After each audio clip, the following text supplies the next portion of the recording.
Coming up next on the Jeff Crilley Show, you'll meet a true Renaissance woman. She is a reality show star. She's running a skincare empire. She's an award-winning chef. She's an actress and a new TV pilot. And that just begins her resume. You'll meet the great Deandra Simmons next.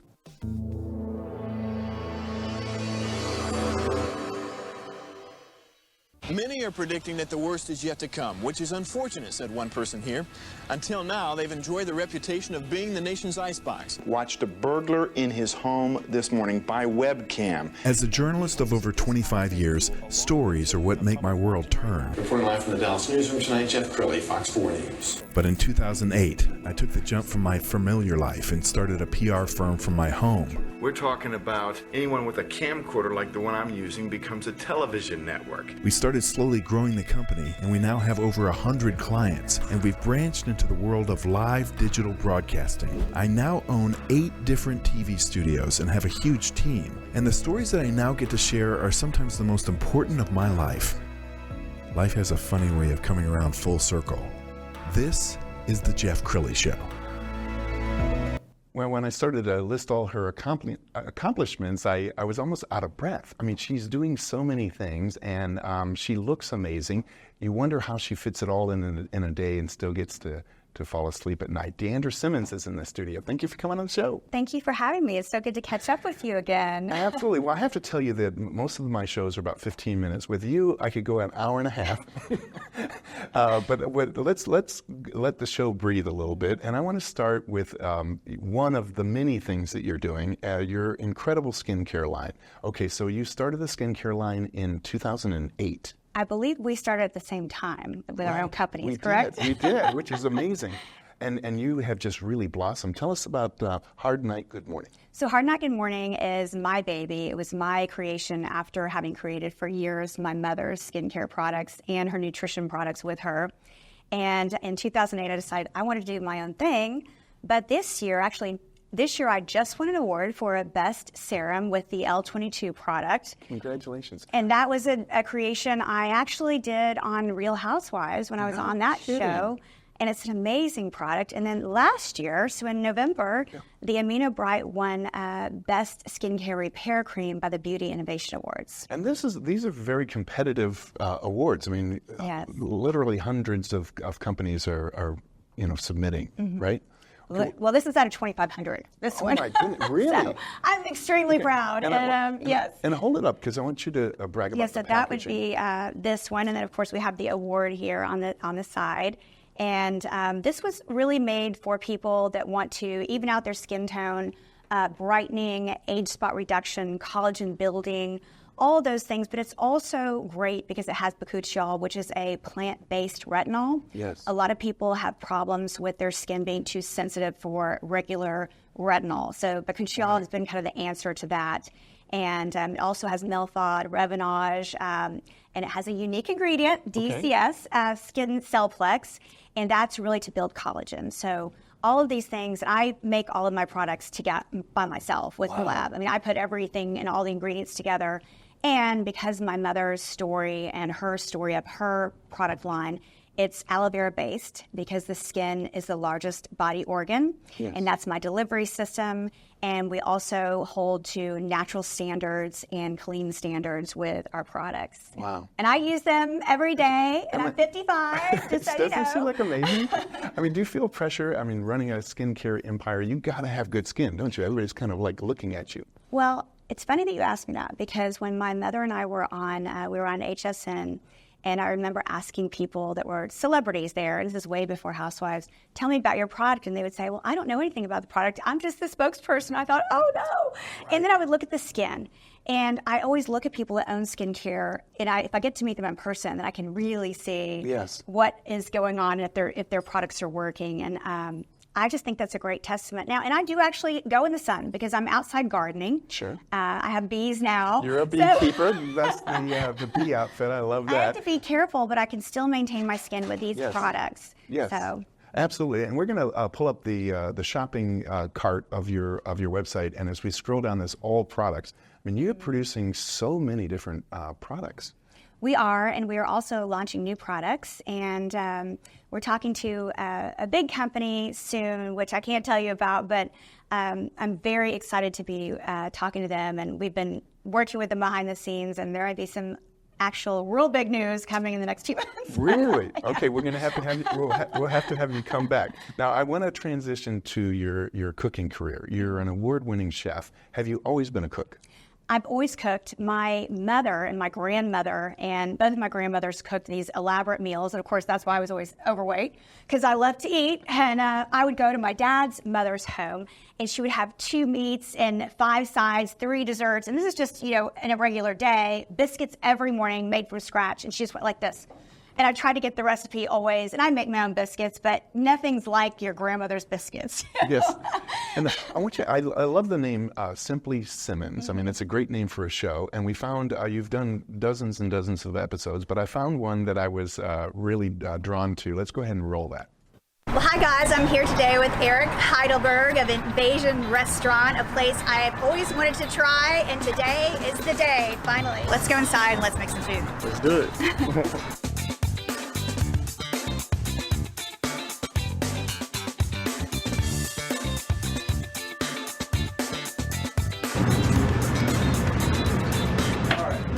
So, today, we're gonna make the Cardi B. Cardi B. Famous Cardi B. Okay. Buttermilk fried chicken sandwich. We marinated for 72 hours. It's our spicy aioli sauce that we make in-house. Yeah, that's good. I'm a spicy girl, so I like spicy. We took the spice down. Sauce. We took the spice down because a lot of people are saying it's too hot. Okay. All right, so before we get started, we're gonna check the temperature of the fries. Perfect, we're ready to go. This is our chicken thighs that's been marinated for 72 hours. Mm-hmm. You got some buttermilk in there, you said? Buttermilk. Your special seasoning. Special seasoning and some more fresh herbs. Yeah, I was with a friend last week and he said, just dip it in the flour and that's it. He was telling me about it. Don't get all fancy with the different dipping. Yeah, just want to give it just the perfect amount of crisp. All right, then you want to make sure your basket is down. Then typically we'll carry this over. What you're gonna do is just lay it down. Lay it down, right? Yeah.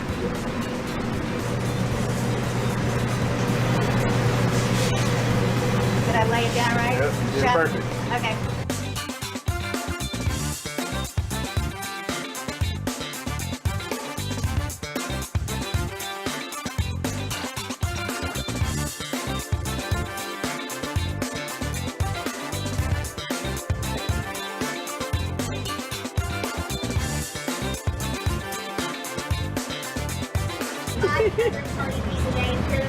Some 500 of your day, sweetheart. Going to a customer. Let's go back. So dill mayo. They don't want this sauce. They want this sauce, right? Yes. Yep. Is that enough or more? That's it.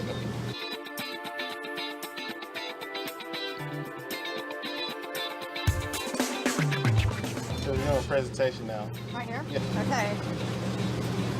Tell me when. All right, that's good.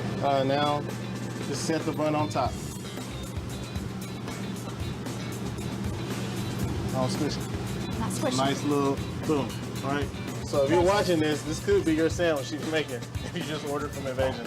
Oh, that. I might have made your sandwich, just so you know. There you go. Now just double tap that 7, the screen. You can use your glove. Just double tap it. You gotta double tap it. There we go. And that just lets the kitchen know that it's ready. All right. Can you put this on the heat lamp?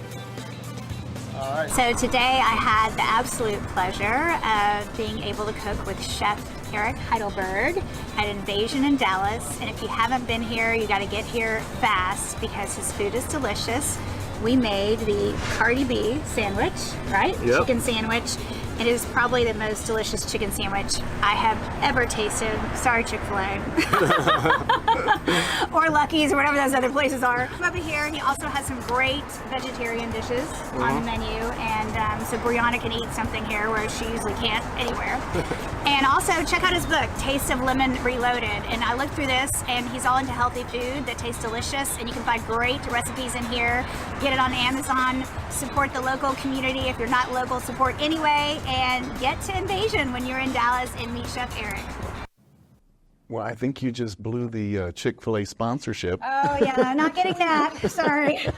But you just have fun. It looked like, I mean, you're at home in the kitchen, and when you're interviewing another chef, that must feel so natural. I love to work with chefs, and I do. I work with a lot of celebrity chefs. So I'm always the host of the A&A Barbecue Fest in Portland, and that's Michael Simon, Robert Irvine. Wow. We have Alex Guarnaschelli, Antonio Lafaso. So I kind of get to meet the best and the greatest. And I'm one of those people that kind of geeks out over celebrity chefs, not celebrities, but I'm like, oh my God, Michael Simon just walked by me. My assistant's like, what is wrong with you? It's like, you don't understand. I know, I get it. And I want to show some video, and I want you to explain this as we're putting this on the screen. You are going around the country judging barbecue contests? I now am certified to judge Memphis in May. Just got back from that. Next weekend, I go to Kansas City to take their class, because every big organization, you have to have their class, even though I've done a lot of this cooking on my own. And the reason I did it is because I wanted to make sure that when I'm competing, I know what the judges are looking for. Yes. If you go and to start competing in these competitions and you have no idea as to what actually wins, then you're not going to win. It's very specific to each competition. I learned that with SCA, State Cook-Off Association, which I'm also a certified judge. Wow. They've asked me to compete this year, and I don't know, we'll see. I've gone really far in barbecue, though. I was with a team last year in Memphis in May. We won 10th in whole hog. No kidding. And we don't do whole hog in Texas. So that was something I had to learn just by putting myself and asking people. It's a lot of families, too. Yeah. Would you teach me how to cook a whole hog? And so I can do that now, but where am I going to cook a whole hog? Where am I going to take a whole hog? I can cook it in my backyard because we moved to this gorgeous place, but then who's going to eat it and how am I going to offload it when I don't have a restaurant? So. Well, and it seems like, I mean, especially when you're talking about barbecue, because here in Texas, we're very proud of our barbecue. You got to get it just right. And think about all the factors, right? The right meat, the right temperature, the right, when are you adding the sauce and how are you marinating it? I mean, talk about how complicated it is. So one of my friends puts it very simply where everybody can understand. It's time, temperature, and technique. And the most important thing with barbecue, in my opinion, is the temperature. Because the temperature, if you're doing live fire, can get out of control in no time, and then you've burned part of your, whether it's your hog or your brisket or whatever. So it depends on also if you cook on an offset, or if you cook with a water pan, if you cook with a smoker, all those kind of things have different ways and techniques of making them the most successful. We're getting a new Old Hickory smoker. Okay. And one of my friends, I love using his, so now I've got to kind of fall on the sword and get one myself. And Jeremy's going to get that. And then M&M Barbecue, they're based here in Texas, in Toole, Texas. They made me a gorgeous live fire El Nino. Wow. So, and they have an El Rey. They have a bigger one for restaurants, and that's basically a Santa Maria style. I do a lot of live fire cooking. Wow. Okay, so we've got another, I think it's an Instagram reel. Let's go ahead and roll this, and I'll have you talk about it. Go ahead. Grilled chicken on the M&M Barbecue Santa Maria with the special barbecue sauce that Coach Keith's mom made.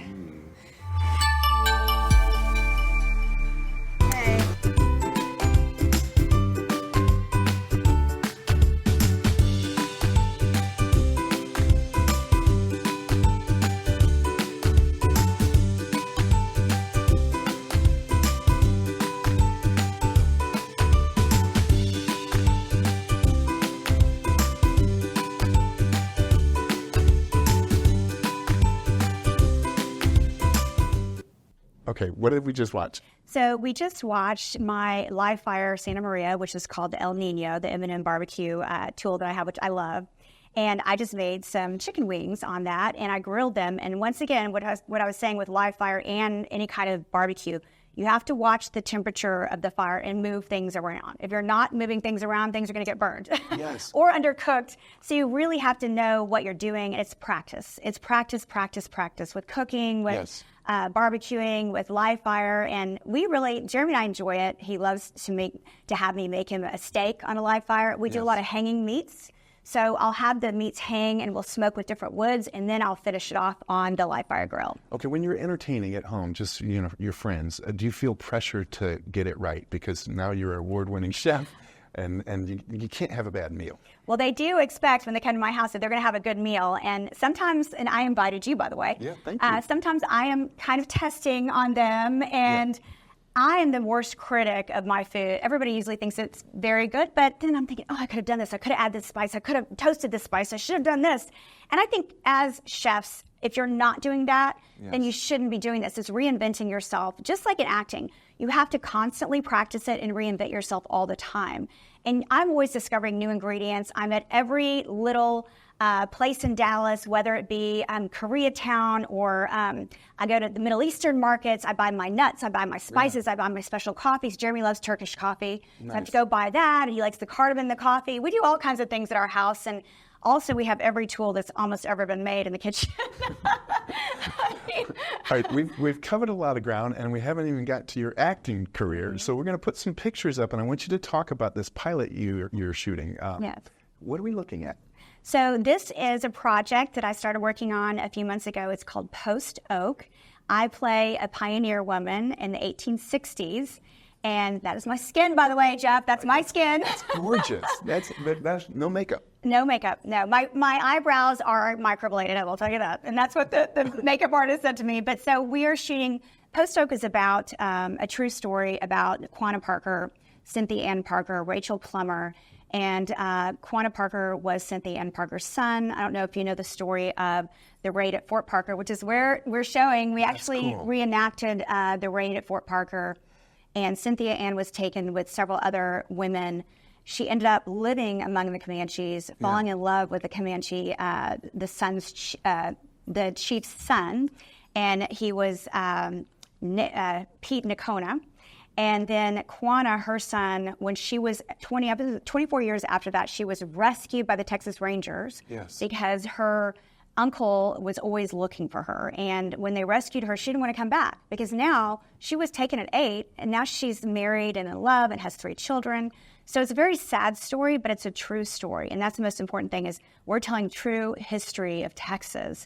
It's about the Texas Rangers and the Comanches. And the Comanches are so excited because we're telling the real story. Nice. Tina, now the author, this is her 3rd book. Her last book was called Seminole, and then she has, I think it's called Little Sandals Everywhere.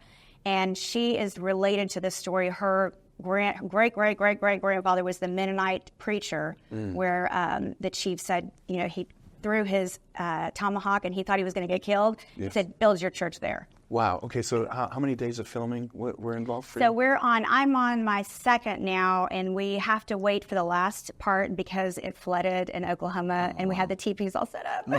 Oh, no. Okay, tell us how, filming a movie or a television show differs from reality television, because that was reality television, you're just ad-libbing. I mean, that's just kind of like your life. Yeah, so reality TV, there's a couple different things. In reality TV, you're not going back and redoing scenes all the time in general. Right. You may do a little bit of that, but it's hard to recreate the drama. Okay, let's take that again in a different angle. We're not doing that. Right. And on a scene, for instance, if I'm doing a scripted role, I will have to do that sometimes 15, 20 times because they're going to get close-ups, 2 shots, wide shots, everything. Every actor has to be shown in different ways so they can put it together in the editing process. But the reality, I remember real quick when we were in Copenhagen and they lost the footage and they said we have to redo a whole day of footage. Wow. And I remember all these women were, oh! And I was like, okay, well, I'm an actor. I can do this. Everybody else was about to have a nervous breakdown. Luckily, we started filming the next day and they found it. But it's one of those things where you can't really recreate that reality stuff. Yes. You do in reunion, of course. You have to talk about it. But it happens so fast that how are you going to go and redo that? Okay, let me give you a chance to give a shout out to the cast, the crew, the director. I mean, you're working with some very talented people, aren't you? I'm working with Deborah Stone. Funny enough, Deborah is my acting coach for over 6 years now. And she is also the director, the writer of the screenplay for this and for the movie, which is forthcoming afterwards. Tina Simmons is the author of the book, and she's been on set the entire time. And we just cry together because she is so excited to have this come to life. Yes. And I'm so excited to be a part of it because I always wanted to be a historical piece. And I'm grateful to God because I've waited so long to do this part of the acting in my life. Yes. And it's just a blessing. I'm so blessed at this time in my life. I can tell. Okay, so we've got about 2 minutes left. I want you to talk to the audience right now and give them some encouragement because I think so many people find themselves in a rut. You're not in a rut because you're doing like 50 different things. I mean, you seem really alive and very happy. I will tell you that I learned that most successful people in the world are people that have routines, and I wasn't really great at the routines. So I've started building routines in my life, and things have started shifting and changing for me. So I said, move to this beautiful property. And so I go outside, I enjoy my bees. I check on them every morning. I check on all the birds. We have cardinals and woodpeckers and blue jays, and we feed them. And the squirrels too, of course. And then I always ask my husband, let's pray together. And then I will read my Bible and a devotional. And a lot of time I'll repeat something like that at nighttime. Because that's a part of a routine. Also, my routine is exercising. Sure. I see my trainer 4 times a week for 2 hours. So You look amazing, by the way. And then my acting, thank you, I appreciate that. My acting, I have always studied. I never stopped studying. And if you're a serious actor, if you're not studying all the time, then it's probably not going to happen. And that's very important to me. Wow. Well, you have a great balance despite doing 50 things at the same creating time. products, And you're too, creating products. And talking about them and moving them to retailers. And it's just... And she probably invented 3 companies while we were talking just now. So, Deandra, you've been an amazing guest. We're going to end with her website, which is deandrasimmons.com. The great Deandra Simmons. Thanks for coming on the show. That's it for now. We'll see you next time.